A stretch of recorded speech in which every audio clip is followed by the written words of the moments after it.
Another beautiful September day from start to finish. A little cool this morning, but very nice afternoon highs, and this quiet stretch of weather is going to continue into the midweek and beyond. Now, afternoon highs, they're going to climb into the 80s across the board tomorrow, but then well into the 80s in the coming days. By the weekend, I think it's going to be a little toasty, even by mid-September standards.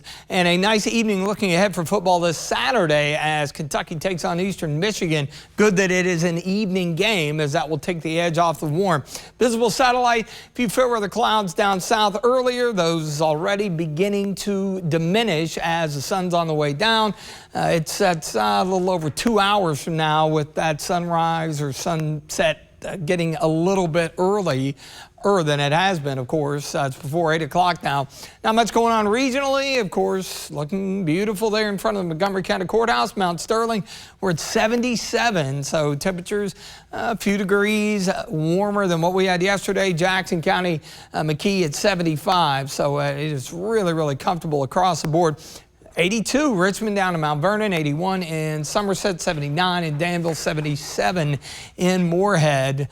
Got a few mid-70s in the eastern mountains, and those dew points yet again today into the mid to upper 40s, low 50s. We can definitely handle that this time of the year. Out to our west, essentially along and west of I-65. Got a few low and mid-80s. This is where we'll be tomorrow, and then eventually even warmer air will begin to build in. On the surface, big broad area of high pressure in control. A big chunk of real estate across the eastern part of the country, high and dry and looking good. Now here's a frontal boundary. It's going to try to move in to the western Great Lakes, western part of the Ohio Valley. But the ridge is going to hold its own and hold that at bay. Our Futurecast, another delightful evening to come. Tomorrow morning we'll start things out generally in the low 50s. Some of the data indicating a little mid-level wave may scoot through late tomorrow and into Thursday, so that may produce a little bit more in the way of scattered clouds.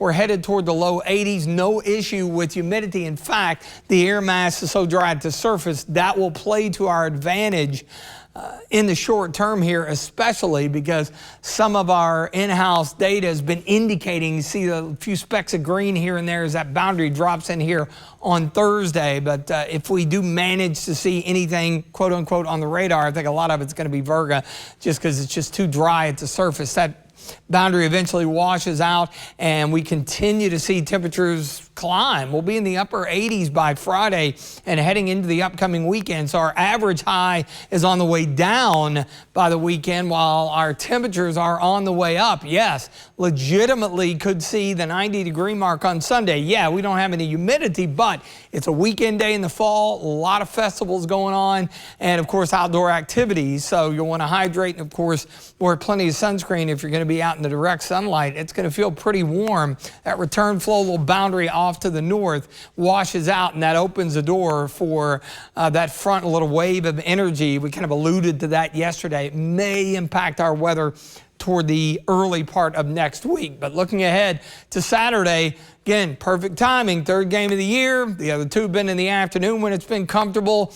It will be a little bit on the warm side for tailgating, but of course kickoff right after, or just prior to that is sunset. 7:30 Eastern Michigan against the Cats out at Kroger Field. We'll be falling through the 70s during the game. Really nice night for football. Mostly clear, pleasantly cool tonight. 52 for the overnight low. Coming up tomorrow, mostly sunny, warming up a bit, 83. And speaking of football, Friday night should be a dandy as well. It'd be on the warm side, but with no humidity. Should be really, really nice in the extended forecast here, even though they're very low end, and we'll just have to watch the trend. Some of the data indicating enough moisture where we could see a little isolated storm or two Monday into Tuesday. Still above average temperatures with highs in the mid to upper 80s.